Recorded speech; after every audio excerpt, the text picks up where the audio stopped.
When you think of Gadgetzan, what do you think of? Do you think of goblins, its arena, its small desert locale? Well, what if I told you that the Gadgetzan we all know and love is a lot different than the one we see? In fact, out of most locations on Azeroth, Gadgetzan has no doubt changed the most since the early days of WoW. Now, many places in the game, Gadgetzan included, suffer from the same side effect. They're old. The game itself is old, and most, if not everything, including things made in the present day, don't accurately represent what it actually is because of game limitations. The Titans are much bigger, a lot bigger in fact than we see.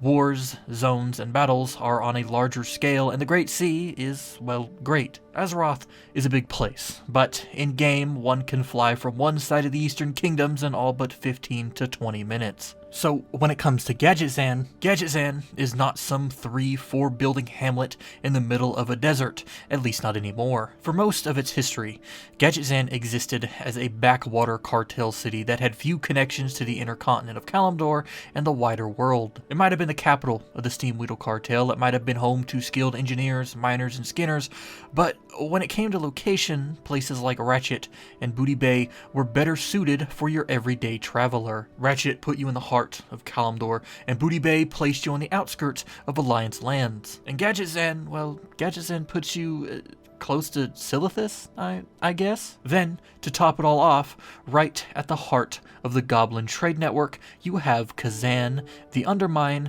and the home of the Goblin race. Again, looking at a map of Azeroth, Gadgetzan is as out of the way as Everlook, and Everlook is landlocked by literal mountains. So just like Everlook, Gadgetzan was too out of the way to thrive as a legitimate settlement. But that all changed with 3 major events: the Shattering, the Alliance Horde War, and the destruction of Kazan. When Deathwing rose out of Deepholm and shook the earth, entire regions changed and shifted. Thousand Needles flooded, the Barrens was split in 2, and Darkshore became almost uninhabitable. But not all these unnatural changes to the world were bad. In fact, for Gadgetzan, the shores of the Great Sea rose and flooded most of the land between it and the old sea line. So after the Shattering, Gadgetzan now stood as an untouched port city on a continent devastated by the cataclysm and the open conflict between the Alliance and the Horde. With things like the rise of war and an uncertainty for safety for travelers in places like Ratchet and Central Kalimdor,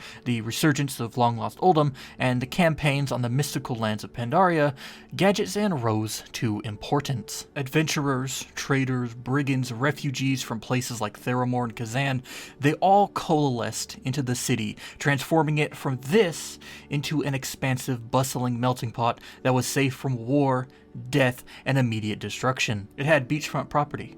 It offered a place where one can hustle, explore, and capitalize. It was, for all of its early and present hardships, now a city of opportunity. Ah, Gadgetzan, the city of opportunity. Now, I should say, just in case you doubt this development, the Hearthstone expansion, Mean Streets of Gadgetzan, originally played on this idea, but at the time, it was not canon. However, Gadgetzan's rise as a city was later confirmed to be officially canon in Warcraft after its appearance in the Traveler novels with a quote that sums up just how important Gadgetzan actually is after the Cataclysm. All roads lead to Gadgetzan. If you have any questions, comments, or concerns regarding this video, Warcraft, or its lore, you can leave them in the comment section down below, and I'll be sure to read each and every one of them. Thanks for watching.